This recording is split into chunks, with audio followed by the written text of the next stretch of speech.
Yes, mukutu gwa Red Zone TV yonna gy'osinzira okubanga gy'otulabira kyokola kya mutawana nnyo gwa kyatambula naffe mbeera bwetyo bwerabise bwetyo akawungeezi k'olunaku lwaleero bwe kasiibye nga His Excellency Robert Kyagulanyi Ssentamu awerekera era nga awenjeza oba nga atembeeta omukyala amanyiddwa nga Sultana Salim abangi gwe bamanyi nga Tana ono nno nga yagenda okubeera ng'akwatira ekibiina oba ye yakwatidde ekibiina ekya National Unity Platform CAD ey'okuba nga avuganya kubeera omubaka omukyala akiikirira Kisoro District nga bwe nakugambye oluvannyuma lw'okufa kw'omukyala amanyiddwa nga Sarah Mateke yafa gye buvuddeko ekibiina ekya National Unity Platform olunaku olwaleero abasiibye sayidi ez'Ekisoro. His Excellency Robert Kyagulanyi Ssentamu ne ttiimu yonna ey'abakulembeze b'ekibiina ekya National Unity Platform gye basiibye ng'ate batalaaga okulaba nga bawenjeza omukyalo ono Tana akalulu ak'okulaba ng'ate agenda mu Parliament ku bitundu eby'Ekisoro. Woman MP Kisoro District omukyala bamuyita Sultana Salim ku kaadi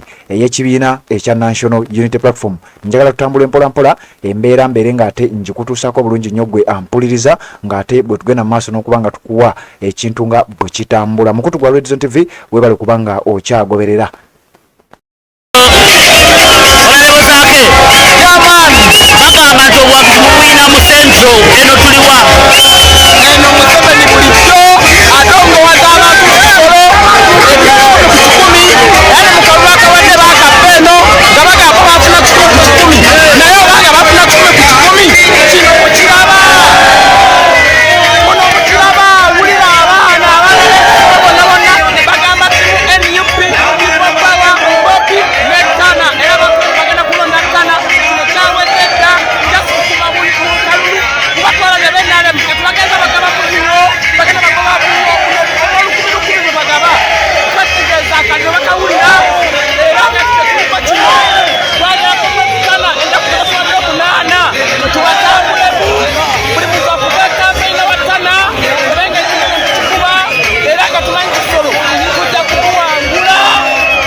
Zake Francis okuva Mechana district.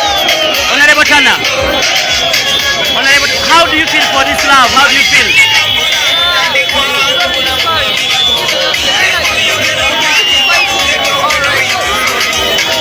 People say they don't have support, mostly when we are in this region. They say most of them they are NRM. How can you tell them after seeing this crowd?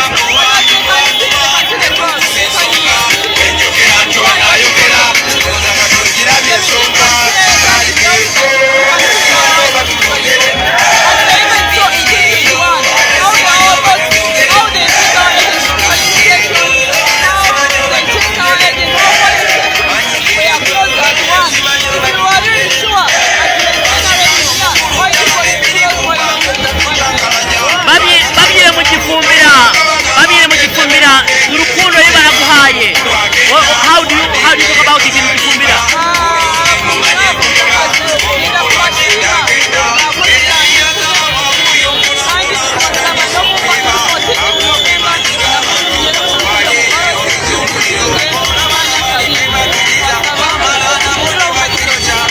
Finally, just remind them when are we voting and what did they look at?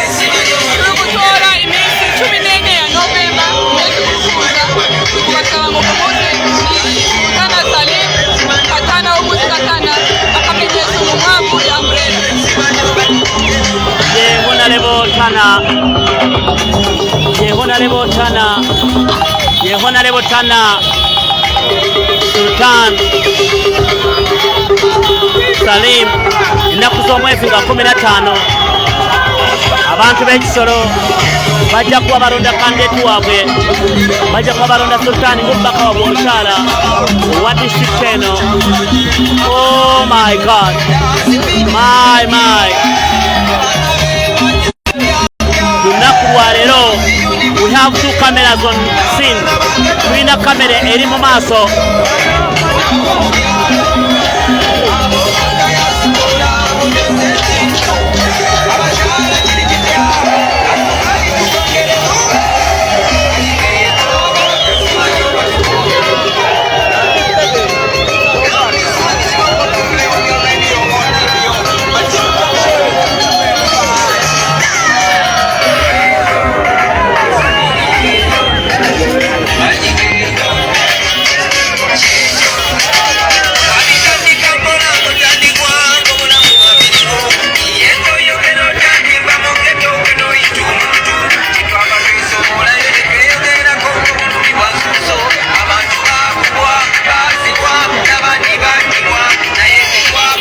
Yes, Red Zone TV webale kubanga okyagoberera yonna gy'osinzira okubanga gy'otulabira kyokola kya mutawana nnyo gwa kyatambula naffe ku mukutu ogwa Red Zone TV. Nyongera okutegeeza gwatana subscribing nti kikole kirira wansi awo olaba ekigambo subscribe kikwateko, kwata kade aka notification ogenda kubeera nga ate tomisinga nsonga yonna ku mukutu guno gwa Red Zone TV. Waliwo ababadde beebuuza by-election eno bangi tebagitegeera. Gye buvuddeko twakuwa amawulire, waliwo omukyala yali wa kibiina kya NRM, yali minisita mu gavumenti eno eya General Yoweri Kaguta Museveni nga bamuyita Honorable Sarah Mateke.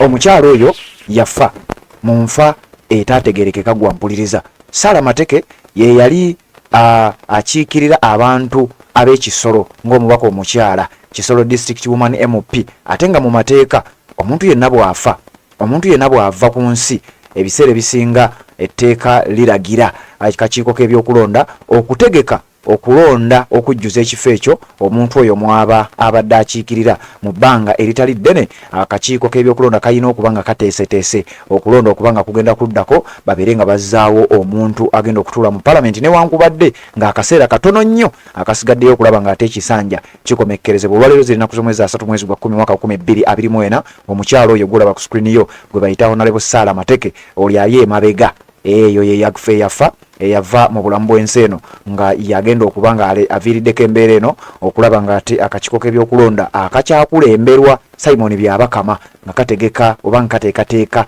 by-election, kye tuyita by-election oba okulonda okw'okuddibwamu okulaba nga ate bafuna omuntu agenda okubakiikirira oluvannyuma lw'omukyala amanyiddwa nga Sarah Mateke okuba nga yava mu bulamu bw'ensi eno. Kati His Excellency Robert Kyagulanyi Ssentamu olwaleero asiibye Atalaga district ey'Ekisolo ng'agenda kunoonyeza mwana muwala oyo gwolaba musayi muto munna kibiina ekya National Unity Platform bamuyita Sultana Salim, abangi bamumanyi nga Tana.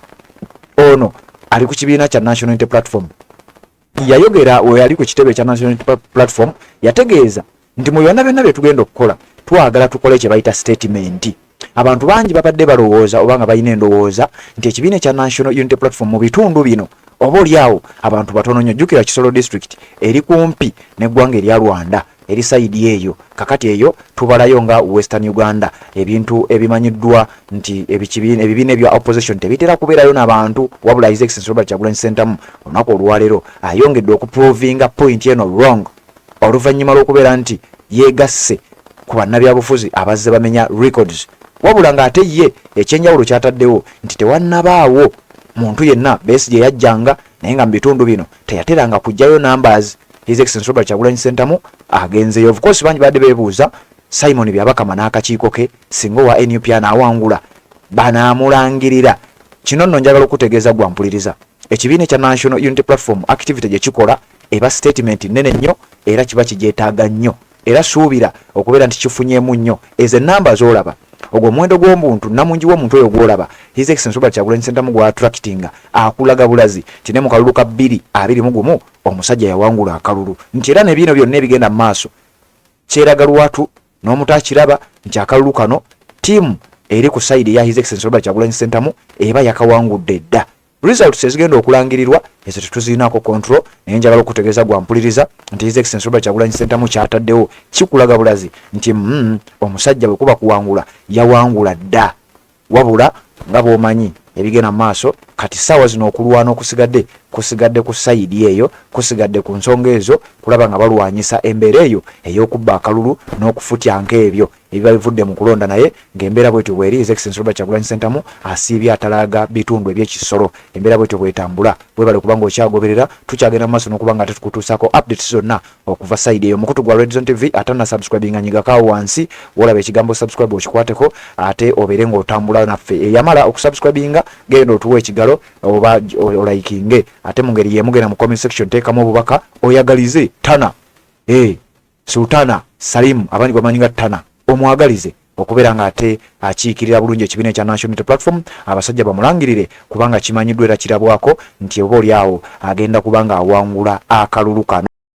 Assalamu alaikum wa rahmatullahi wa barakatuh. Amanya n'eddoboozi Haji Abdu omusomi w'eddua. Nkola ku nsonga ez'enjawulo, emirimu nga gikutukaganyeeko, ebyenfuna byo nga bidobonkanye, ne oba oli bweru wa ggwanga emirimu gya kucankalanako jangu kusomere ku dduwa okubeda nedda edduwa zaabaawo edduwa zisomebwa omuntu n'oterezebwa mu mbeera yonna ebadde ekusibyeko akanyaga. Nina ekyoto kye nsobola okukumira wadde oli bweru wa ggwanga nga toli kumpi wano n'ofuna omukisa ogwo nawe n'osomerwako ku dduwa nga nkuteddeko n'akabaani, Allah ajja kukusaasira, ajja kwanukula.